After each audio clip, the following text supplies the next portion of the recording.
Okay. Assalamualaikum warahmatullahi wabarakatuh. Murid-murid semua. Pelajaran hari ini kita akan pelajari bidang sirah.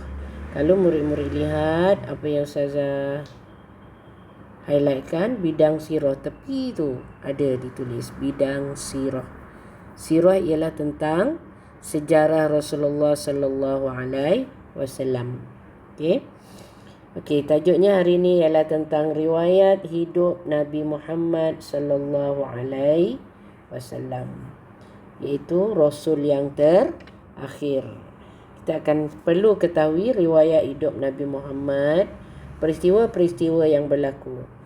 Jadi objektif pembelajaran pada hari ini ialah murid boleh menyatakan riwayat hidup Nabi Muhammad sallallahu alaihi wasallam yang pertama. Yang kedua, menjelaskan peristiwa-peristiwa penting dalam kehidupan Nabi Muhammad sallallahu alaihi wasallam, iaitu peristiwa sebelum kerasulan dan juga peristiwa selepas kerasulan. Okey, kita lihat kepada yang pertama dahulu. Dalam riwayat hidup Nabi Muhammad ini, murid-murid perlu tahu tentang biodata. Tahu biodata kan? Okey. Biodata Nabi Muhammad sallallahu alaihi wasallam. Okey, kita lihat dulu biodatanya. Nama, okey, ini adalah nama penuh dia. Nama penuh Nabi Muhammad sallallahu alaihi wasallam, Muhammad bin Abdullah bin Abdul Muttalib bin Hashim. Okey, orang Arab dia memang sebut bin. Tok nenek pun disebut. Kalau kita bin je, sampai bapak je. Dia mesti sampai atuk, sampai moyang, semua disebut. Okey, jadi murid-murid perlu ingat bahawa nama penuh Nabi Muhammad sallallahu alaihi wasallam, Muhammad bin Abdullah bin Abdul Muttalib bin Hashim. Okey, itu namanya. Dan seterusnya ialah nama lain. Nama lain ialah nama lain yang dipanggil, yang orang panggil Nabi Muhammad tu. Bukan sahaja panggil Muhammad. Ada yang panggil Ahmad. Okey.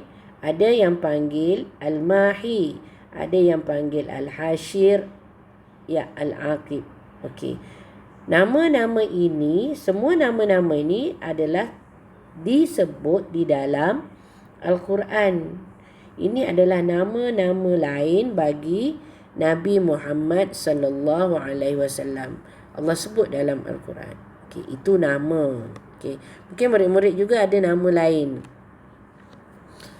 Okey, seterusnya ialah gelaran. Gelaran Nabi Muhammad sebelum dilantik menjadi Rasul lagi, Nabi Muhammad digelar Al-Amin.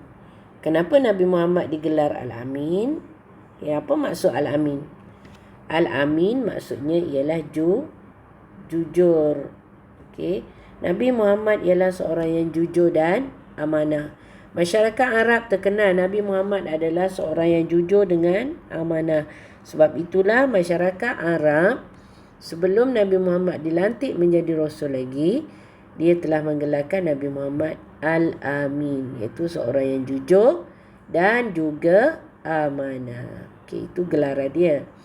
Dan seterusnya ialah tarikh lahir Nabi Muhammad sallallahu alaihi wasallam. Tarikh lahir ialah pada 12 Rabiul Awal. 12 Rabiul Awal, tahun gajah, tak ada nombor tahunnya. Okey, tahun gajah. Nabi Muhammad dilahirkan pada tahun gajah. Okey, zaman dahulu orang Arab meletakkan tahun itu berdasarkan peristiwa yang berlaku. Tapi bulan tu dia ada disebut bulan berapa. Dan tahun berdasarkan peristiwa yang berlaku. Okey, kenapa tahun Nabi Muhammad dilahir ini disebut tahun gajah? Okey, kerana pada semasa kelahiran Nabi Muhammad, Raja Habsyah yang bernama Abraha telah menyerang Kaabah menggunakan tentera bergajah. Okey, Raja Habsyah. Okay, kita tulis sini supaya awak ingat. Raja Habsyah. Raja Habsyah itu namanya Abraha. Okay, menyerang menyerang Kaabah menggunakan tentera bergajah. Sebab itulah dikenali sebagai tahun gajah. Okay. Dan tempat lahir Nabi Muhammad ialah di Mekah. Okay. Seterusnya kunyah. Kunyah ia juga gelaran. Gelaran ataupun nama panggilan. Nama panggilan. Orang Arab dia panggil orang, selain daripada nama sebenar, dia ada nama panggilan. Contohnya, murid-murid dalam keluarga ada nama panggilan. Kalau anak sulung panggil Abang Long, betul tak? Kalau yang tengah panggil Abang Ngah. Ataupun nama panggilan yang lain. Okay. Orang Arab juga dia ada nama panggilan yang dipanggil seseorang. Okay. Nama panggilan bagi Nabi Muhammad SAW ialah Abul Qasim. Okay. Nama panggilan Nabi Muhammad ialah Abul Qasim. Kenapa nama panggil nama Abul Qasim? Abu maksudnya bapa. Qasim tu ialah bapa kepada Qasim. Kan? Kalau murid-murid lihat di sini, anak-anak Nabi Muhammad SAW. Anak-anak Nabi Muhammad ni ada salah seorangnya nama Qasim. Jadi orang Arab panggil, wahai bapa Qasim. Gitu, Abul Qasim. Kalau perempuan dia panggil Ummu, itu ibu. Gitulah, itu orang Arab. Gelaran yang dipanggil kepada seseorang. Jadi gelaran Al-Amin dengan kunyah ni berbeza. Al-Amin ni seluruh masyarakat Arab terkenal. Nabi Muhammad adalah Al-Amin. Bila sebut Nabi Muhammad, Al-Amin, seorang yang jujur dan amanah. Tapi nak panggil apa? Abul Qasim. Okey. Itu adalah nama panggilan. Okey, dan seterusnya murid-murid boleh lihat. Okey, ibu Nabi Muhammad ialah Aminah binti Wahab. Okey, ibunya bernama Aminah binti Wahab. Dan ini ibu susuan. Maksudnya Nabi Muhammad SAW. Okey, ibu Aminah binti Wahab ni adalah ibu yang melahirkan Nabi Muhammad SAW. Ibu susuan. Okey, kalau murid-murid lihat ni ibu susuan. Ibu susuan ialah Nabi Muhammad menyusu dengan orang lain. Itu dipanggil ibu susuan. Namanya Suwaibah Al-Aslamiyah dan juga Halimatus Sa'diyah. Jadi ada berapa orang ibu susuan Nabi Muhammad? Ada 2 orang. Yang pertama Suwaibah, yang kedua Halimah. Ini budaya orang Arab. Sekiranya ibunya tidak mempunyai susu yang cukup ataupun memang budaya orang Arab diserahkan anak dia kepada ibu susuan. Okay. Bahkan ibu susuan ini diberi upah. Okay, contohnya Halimatus Sa'diyah memang diupah oleh ahli keluarga Nabi Muhammad untuk menyusu Nabi Muhammad dan tinggal dengan Halimatus Sa'diyah. Okay, kita lihat selepas ni kat mana ditinggal dengan Halimatus Sa'diyah. Okay, ini adalah ibu susuan dan seterusnya adalah pengasuh. Pengasuh ialah penjaga, babysitter kalau sekarang. Okay, pengasuh Nabi Muhammad juga ada 2 orang. Yang pertama namanya Asyaimah, yang kedua namanya Ummu Aiman. Okey, itu adalah pengasuh dan ini adalah isteri-isteri Nabi Muhammad sallallahu alaihi wasallam. Okey, murid-murid boleh baca dan tengok ada berapa isteri Rasulullah. Okey, hanya Rasulullah sahaja yang boleh beristeri lebih pada 4. Orang Islam yang lain tidak boleh, haram. Okey, isteri yang pertama Khadijah binti Khuwailid. Okey, Khadijah binti Khuwailid.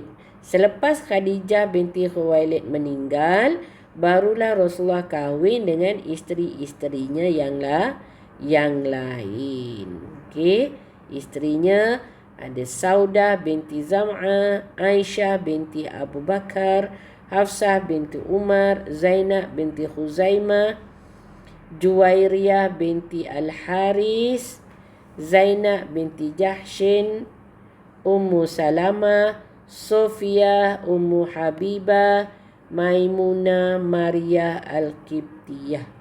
Okey. Itu adalah isteri Rasulullah. Okey, seterusnya adalah anak-anak Nabi Muhammad. Ada berapa? Ingat lagu anak Nabi Muhammad. Anak-anak Nabi kita ada 7 orang. Berapa lelaki?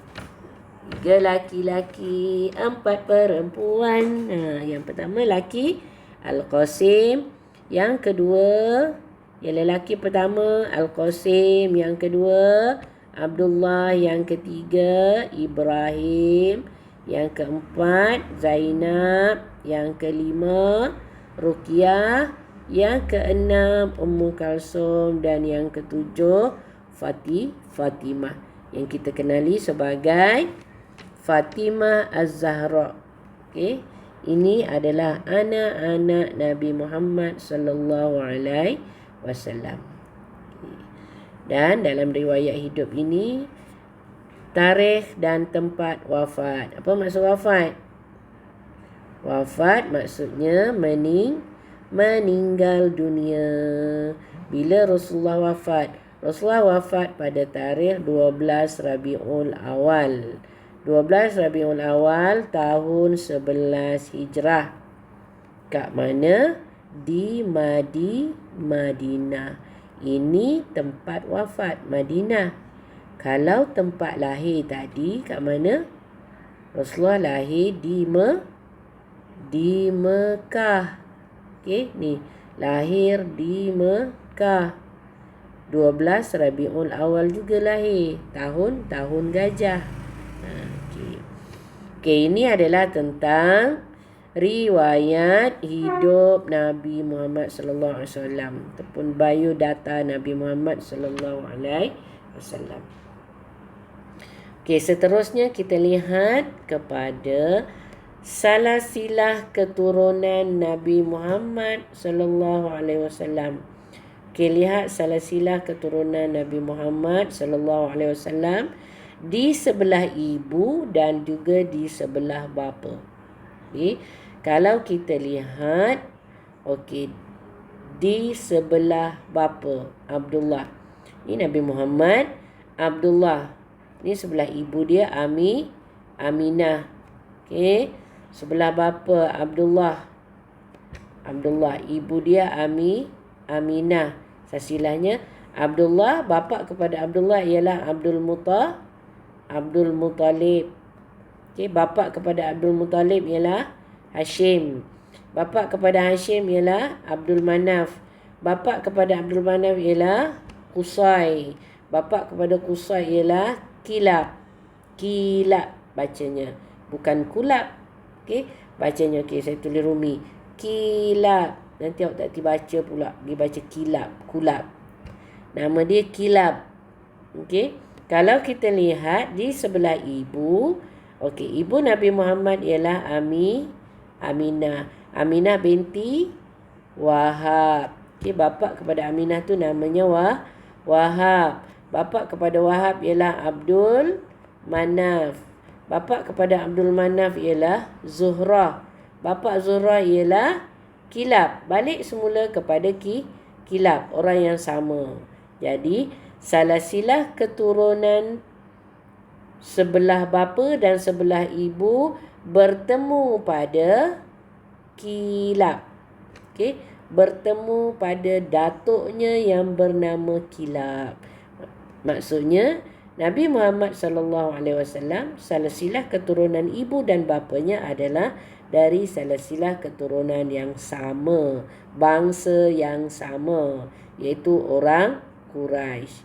Okey, ini adalah salasilah keturunan.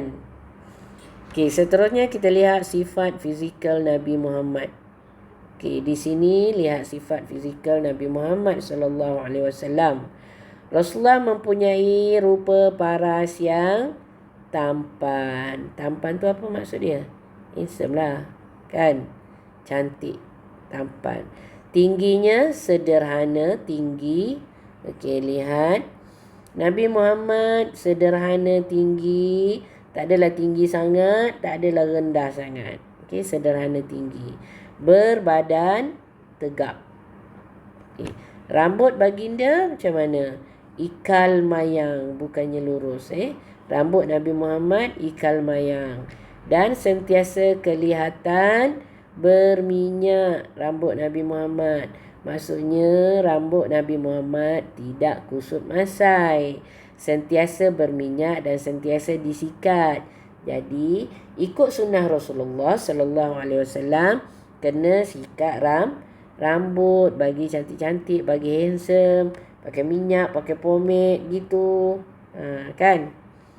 Sentiasa kelihatan ceria dan segak. Okey, itu Nabi Muhammad. Ceria dan segak. Itu kemas, bukannya berserabut. Mata hitam baginda hitam pekat. Okey, ni mata Nabi Muhammad sallallahu alaihi wasallam. Bulu mata baginda lentik. Mata hitam, hitam pekat. Bulu mata lentik. Okay. Ni sifat-sifat fizikal Nabi Muhammad menunjukkan Nabi Muhammad adalah seorang yang tampan. Okay. Para sahabat menceritakan rupa paras baginda, pasti berkata, aku tidak pernah melihat orang lain yang setanding dengan ketampanan Nabi Muhammad. Tampan sangat, handsome sangat Nabi Muhammad. Okay. Ini adalah cerita sifat fizikal Nabi Muhammad sallallahu alaihi wasallam. Okey, boleh? Faham? Okey, insya-Allah faham. Seterusnya kita lihat peristiwa. Okey, murid boleh buka muka surat yang seterusnya, muka teks. Itu lupa tadi cakap muka surat berapa. Ni muka surat 143 yang ada buku teks. Buka muka surat 143. Kita lihat peristiwa-peristiwa penting dalam kehidupan Nabi Muhammad sallallahu alaihi wasallam. Okey, peristiwa penting ni sebelum kerasulan dan juga selepas kerasulan. Kita lihat peristiwa sebelum kerasulan dahulu. Okey, mengikut kronologi peristiwanya. Okey, lihat. Okey, yang pertama selepas dilahirkan. Okey ni. Selepas dilahirkan, baginda dipelihara oleh Halimatus Sa'diyah. Kita lihat ni, selepas dilahirkan baginda dipelihara oleh Halimatus Sa'diyah di perkampungan Bani Sa'ad yang jauh daripada unsur negatif. Okay, ingat Halimatus Sa'diyah tadi siapa? Ni Halimatus Sa'diyah ni. Halimatus Sa'diyah tadi ialah ibu susuan kepada Nabi Muhammad sallallahu alaihi wasallam. Kalau kita lihat tadi, ibu susuan Nabi Muhammad ada 2 orang. Siapa seorang lagi tadi? Lihat balik semula. Lupa dah. Okay, kita lihat balik semula ibu susuan dia. Ada berapa tadi? Ada 2. Suwaibah Al-Aslamiyah. Okay, ni. Dan juga Halimatus Sa'diyah. Okay, mungkin murid tertanya-tanya, bila dia menyusu dengan Suwaibah? Bila dia menyusu dengan Halimatus Sa'diyah? Okey, mula-mula selepas kelahiran, baru lahir, Rasulullah sallallahu alaihi wasallam menyusu dengan Suwaibah Al-Aslamiyah. Menyusu dengan Suwaibah dahulu. Selepas beberapa bulan dilahirkan, baru Rasulullah menyusu dengan Halimatus Sa'diyah. Okey. Ibu Nabi Muhammad sallallahu alaihi wasallam mencari seorang perempuan kampung untuk menyusu, dan Nabi Muhammad tinggal di kampung bersama Halimatus Sa'diyah. Itu adalah budaya orang Arab. Kenapa baginda tinggal di kampung? Kerana kampung ni tempat yang tenang, jauh daripada unsur-unsur negatif. Okey. Nabi Muhammad dilahir di bandar Mekah. Kat bandar macam sekarang lah, banyaknya unsur-unsur negatif. Okay? Masalah sosial dan sebagainya. Jadi supaya Nabi Muhammad itu menjadi seorang yang baik, maka ibunya memberi kepada Halimatus Sa'diyah, mengupah Halimatus Sa'diyah untuk menyusukan Nabi Muhammad dan menjaganya di kampung Bani Sa'ad. Okey. Selama berapa tahun menyusu? Selama 2 tahun. Ni peringkat awal. Selama 2 tahun. Selepas 2 tahun, diberi semula kepada ibunya. Tapi Nabi Muhammad diberi semula kepada Halimatus Sa'diyah. Tinggal dengan Halimatus Sa'diyah sehingga usia 4 tahun. Okey, ini peristiwa yang pertama yang perlu murid-murid tahu dan ingat dalam kronologi peristiwa. Peristiwa yang kedua, okey, ketika usia dalam tempoh usia 2 hingga 4 tahun, Nabi Muhammad sallallahu alaihi wasallam dibedah dadanya. Okey, dada baginda dibedah oleh malaikat Jibril. Ini semasa baginda tinggal dengan Halimatus Sa'diyah. Okay. Jibril datang semasa baginda tengah mengembala kambing dengan anak-anak Halimatus Sa'diyah. Waktu itu usia lebih kurang 4 tahun. Okay. Jibril membedah dada Rasulullah untuk menyucikan hati Rasulullah sallallahu alaihi wasallam. Okey, membersihkan hati Rasulullah. Okey, membersihkan hati. Kenapa dibersihkan hati? Kerana Jibril membersihkan hati Rasulullah menggunakan air Zam-Zam.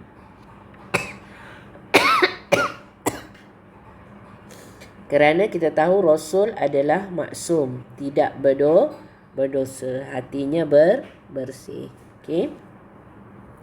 Ini berlaku ketika usia 2 hingga 4 tahun, peristiwa yang kedua. Seterusnya peristiwa yang ketiga. Salah. Peristiwa yang ketiga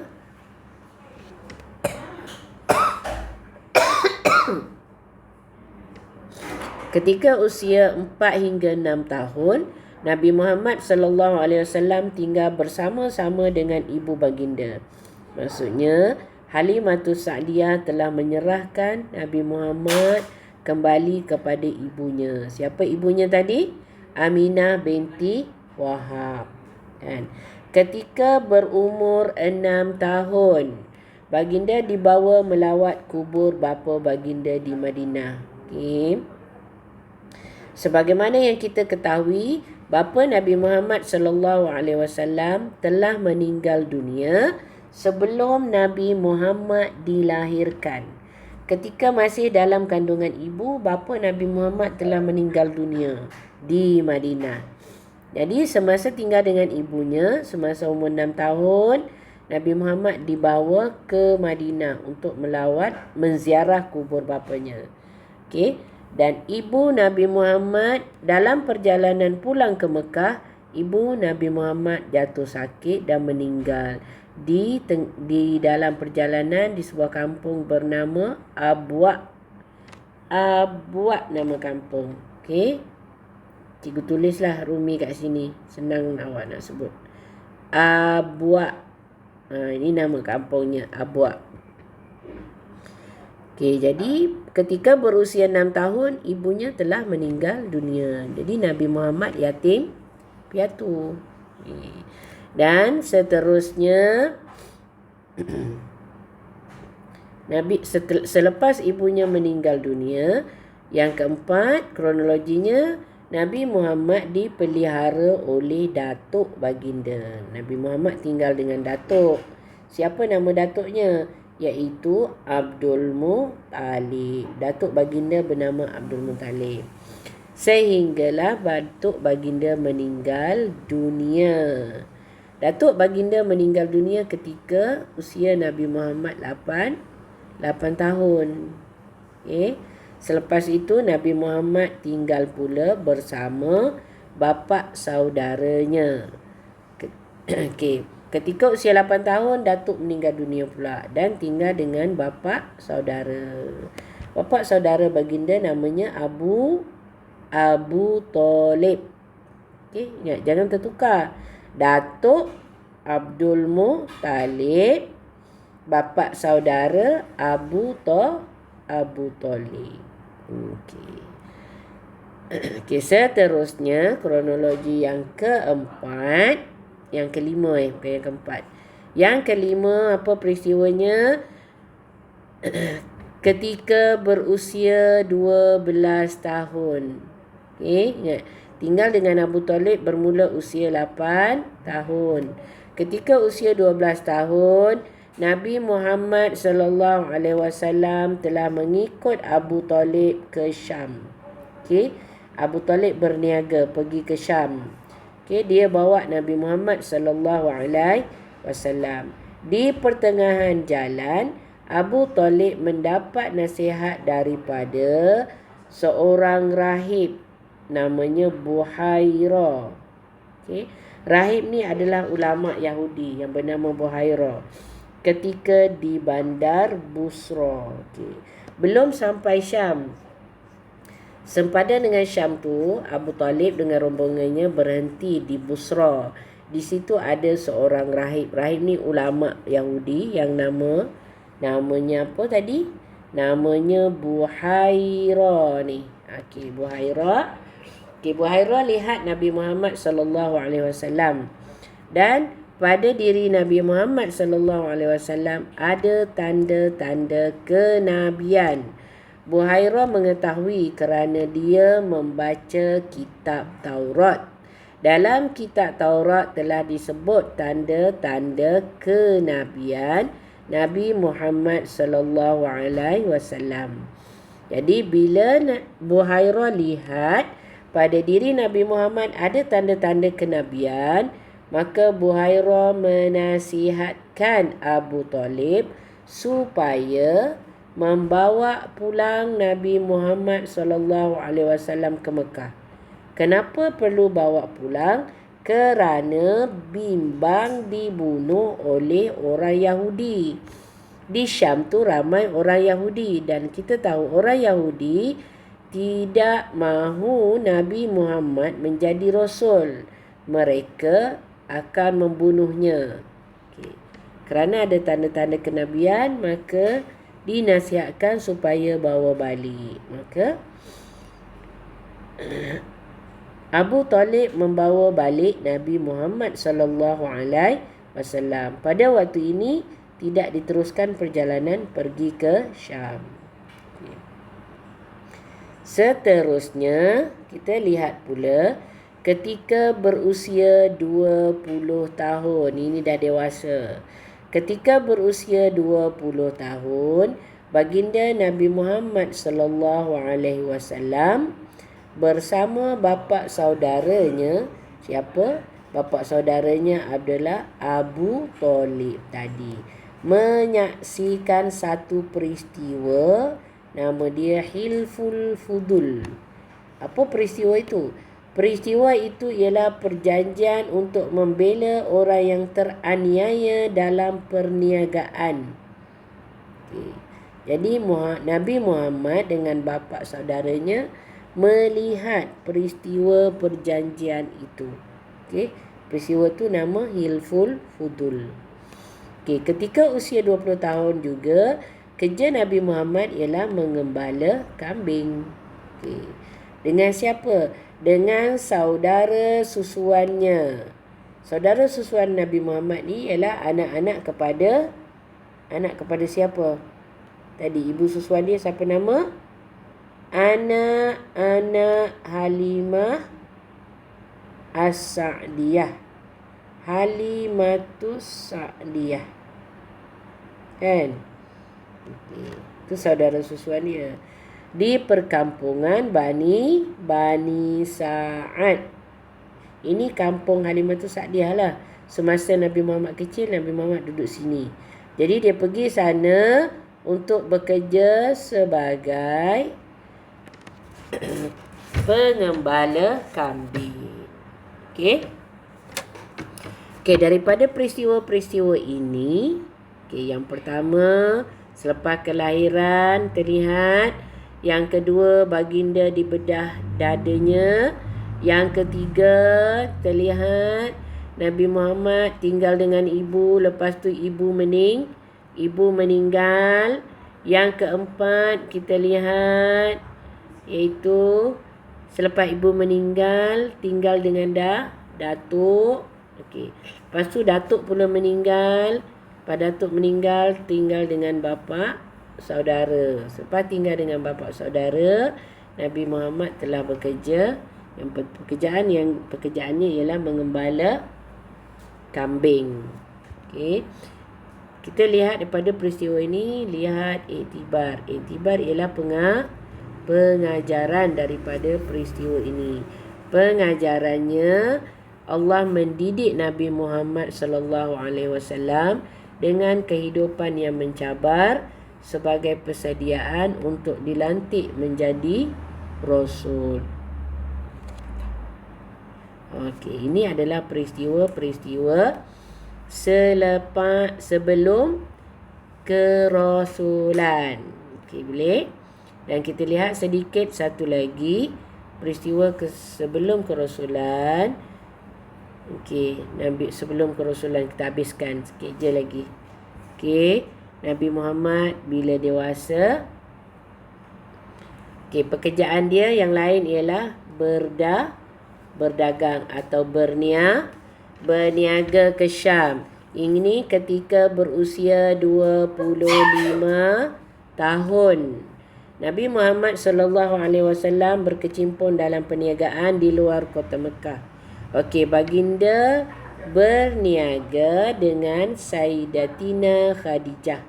Maksudnya Nabi Muhammad bekerja dengan Sayyidatina Khadijah, berurus niaga dengan Sayyidatina Khadijah. Sayyidatina Khadijah ialah seorang usahawan.